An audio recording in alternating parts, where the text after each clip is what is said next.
O assunto virou manchete em praticamente todo o mundo. Quem é, afinal, a jovem brasileira que afirma que o jogador Neymar a estuprou? Chegou o momento de tirar as dúvidas e de mostrar a história que ela tem para contar. Qual é o seu nome completo? Nájila Trindade Mendes de Souza. E quem é a Nájila Trindade Mendes de Souza?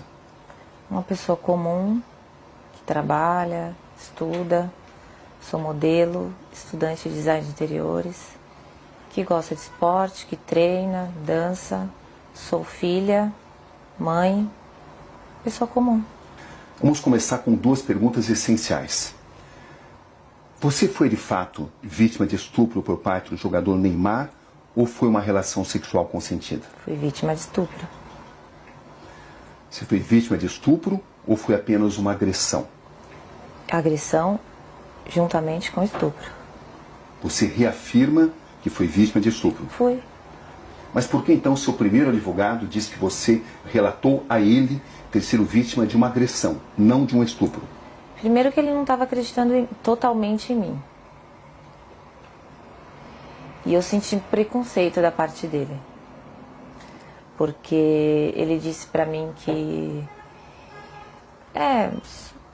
você vai ter que cortar a unha, a gente vai ter que levar isso pra frente, mas você... Então, o que deu a entender que você foi estuprada, você não foi estuprada, você deu porque você quis, você fez porque você quis. Então, eu vou isentar essa parte, eu não vou colocar essa parte. Vou falar agressão... porque eu tenho as provas, você me mostrou as provas da agressão, que foram as fotografias. E eu acho que ele só acreditou em mim porque ele viu a foto que o próprio Neymar mandou pra mim. Minha foto machucada. Como é que você conheceu o Neymar, Nájila?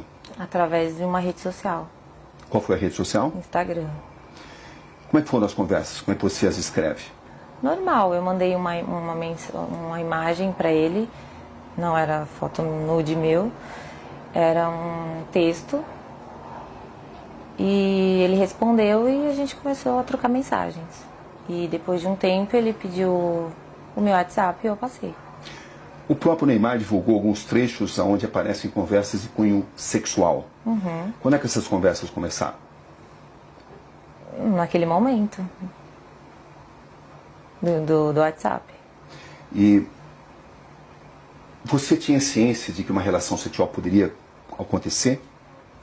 Sim, o meu intuito era esse. Era o seu intuito? O meu intuito era ter uma relação sexual com ele. Desde quando você passou a pensar dessa forma? Quando eu comecei a falar com ele.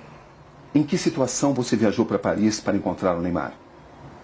Não, quem é que pagou a passagem? Ele. Ele pagou. E as suas despesas, quem pagou? Ele, do hotel. Isso ficou claro desde o início?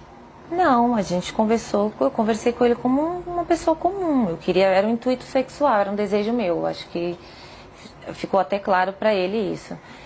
E ele perguntou quando eu poderia ir e eu disse, no momento eu não posso, questões financeiras, eu não podia ir. E também questão da minha agenda, do meu trabalho, enfim. E daí ele me sugeriu, tá, mas eu posso resolver isso. E aí eu fui com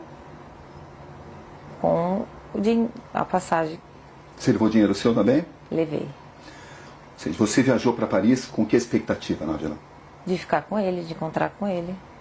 Isso de realizar um desejo meu. Isso incluiu uma possível relação sexual? Obviamente. Você pensava nisso? Sim. Estava preparada para isso? Estava. Era algo já consentido, consensual entre vocês? Era. Quando você chega a Paris, o que acontece? Eu vou pro hotel, ele me manda mensagem falando que ia para uma festa e que ia passar lá antes para me dar um beijo, para me cumprimentar antes de ir nessa festa. E a partir disso, o que acontece? Eu tinha um desejo de ficar com o Neymar. E quando eu chego lá, tava tudo bem, tava tudo legal as mensagens, uhul, eu ia conseguir, entendeu? Só que quando eu cheguei lá, ele estava agressivo, totalmente diferente daquele cara que eu conheci nas mensagens. Até aí, tudo bem. Como eu tinha muita vontade de ficar com ele, falei, ok, vou tentar manejar aqui. E a gente começou a trocar carícias, começou a ficar, a se beijar. E daí ele me despiu. Até então foi tudo consensual? Foi. Até aí tudo bem. Sim. Só que depois ele começou a me bater. E eu falei assim, nos primeiros, ok, tava tudo certo. Só que depois começou a me machucar muito. E eu falei, para. Você falou isso de forma clara? Falei, para, está doendo. E ele falou, desculpa, linda. Ok, continuamos. Deitados na cama, rolando e tal. Eu falei, você trouxe preservativo? Porque eu não tenho. E ele disse, não. Eu falei, então não vai acontecer nada além disso. Porque não podemos. Qual foi a resposta dele? Ele não respondeu nada. E a gente continuou. E ele me virou, cometeu o ato, e eu pedi para ele parar. Enquanto ele cometia o ato, ele continuava batendo na minha bunda violentamente. E depois eu girei. Foi tudo muito rápido, questão de segundos, e me retirei. Foi isso que aconteceu. Você está totalmente convencida que conseguiu mostrar a ele que você não queria, não desejava mais a relação sexual? Eu falei, para. Não, para. Eu falei. E ele nunca disse nada a você? Ele não se comunicava muito. Ele só agia. Ou seja, você estava preparada para uma relação sexual consensual? Estava. E quando é que essa relação sexual consensual se transformou, na sua visão, em um ato de estupro? A partir do momento que ele se tornou agressivo, a partir do momento que eu perguntei para ele se ele tinha levado o preservativo, que eu não tinha, e ele falou que não, e eu falei para ele, então não podemos. Então só vamos trocar carícia, vamos continuar aqui. E ele concordou, com o silêncio eu entendi como concordância. E quando ele me virou, ele já foi cometendo o ato. Então assim, ele não entrou em um acordo comigo, não, eu não trouxe, mas eu tô afim, eu quero. Não, ele ficou calado. Então para mim, ele tinha entendido que não poderíamos ir além daquilo do que já estávamos fazendo. Ele te obrigou a manter relação sexual? A partir do momento que ele me segurou violentamente me batendo, ele estava me obrigando a ficar ali naquele lugar. Sem uso de preservativo? Sem uso de preservativo. Foi assim que aconteceu a relação sexual? Foi assim que aconteceu. Depois, quando eu saí da cama, quando eu me levantei e fui pro banheiro, eu fiquei, não acreditei, foi tipo uma decepção. E eu fiquei estarrecida, então assim, eu não consegui falar nada pra ele. Não consegui xingar, não consegui chorar, não consegui falar nada. Eu só fiquei em estado de choque, assim. E depois ele levantou, foi pro banheiro, e quando ele entrou por uma porta, eu saí por outra. Você manteve várias mensagens com o Neymar, mesmo depois desse acontecimento, do dia 15? Mantive. Por que você continuou conversando com alguém que a estuprou? Porque primeiro que eu tive que assimilar tudo.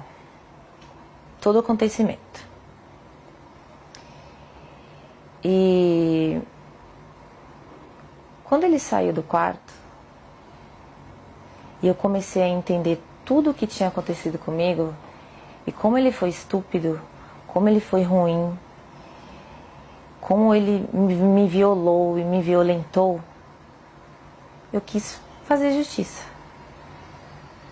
Porque eu não acho que só porque eu estava afim de ficar com ele, ele tinha o direito de fazer aquilo comigo.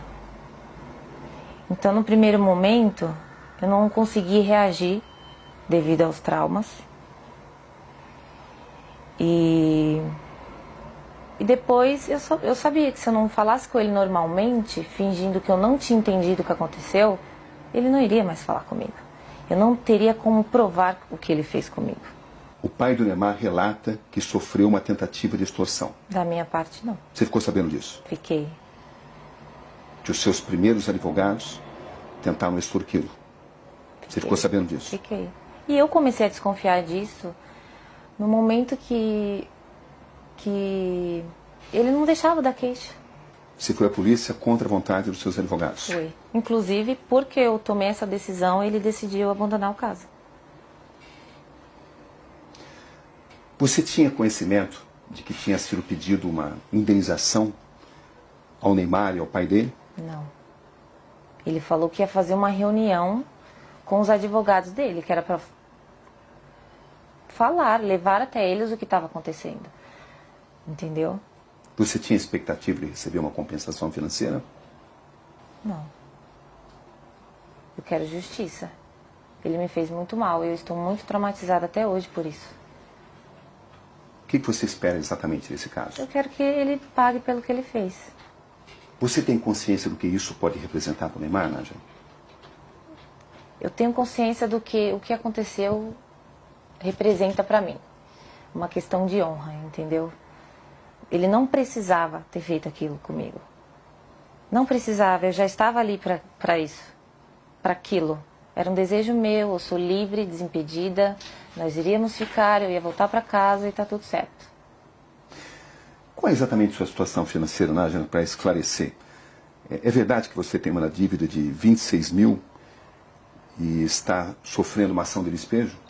A ação de despejo eu não estava sofrendo até o meu nome vir a público.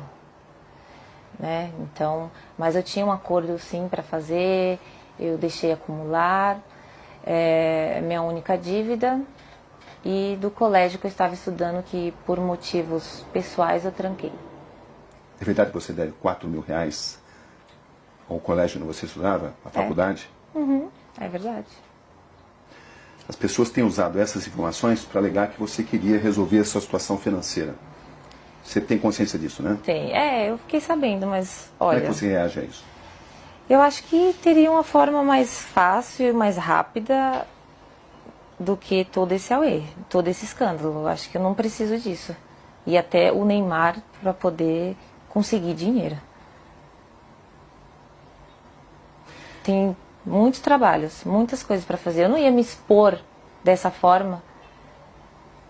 Não tem lógica, não tem sentido. Para arrancar dinheiro do Neymar. Desculpa, não preciso disso.